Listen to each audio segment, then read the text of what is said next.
هذه المرأة تدمع دموعا غامرة كثيفة وتقول: عقبال عندكم يا أولادي، عقبال عندكم يا أولاد شعبي، عقبال عندكم يا أولاد المؤمنين.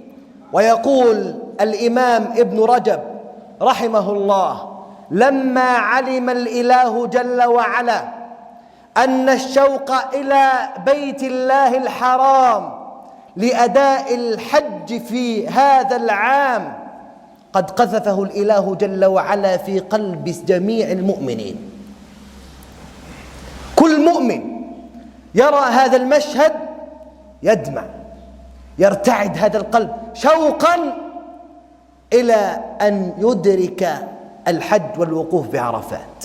لما علم الإله جل وعلا أن الشوق إلى الوقوف بعرفات وأداء حج بيت الله الحرام قد قذفه الإله جل وعلا في قلب كل مؤمن، وعلم أن المسلم يمكن ألا يدرك الحج إلى بيت الله الحرام، أوجب عليه الحج في العمر مرة.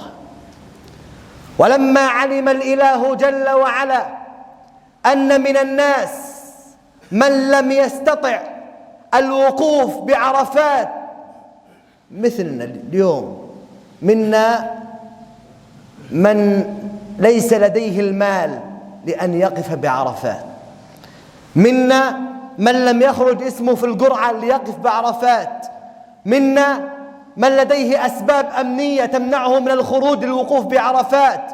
والقلب يشتاق، القلب يشتاق. عندما والله رأيت هذه المرأة قلت: يا رب أكرمني وأكرم جميع الحاضرين، اللهم آمين، بحج إلى بيت الله الحرام.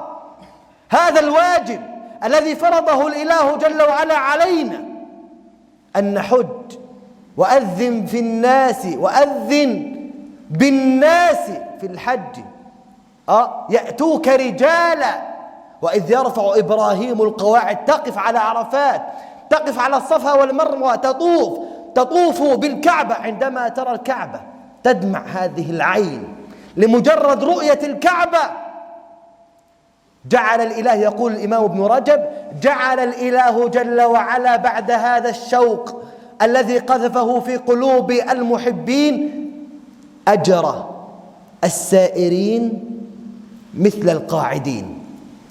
جعل الإله جل وعلا للقاعدين أجرا يضاعف عن السائرين. عندما جعل الإله جل وعلا لك أعمالا في هذه الأيام وفي هذه المواسم من الخيرات، أجرها أعظم من أجر الحاج.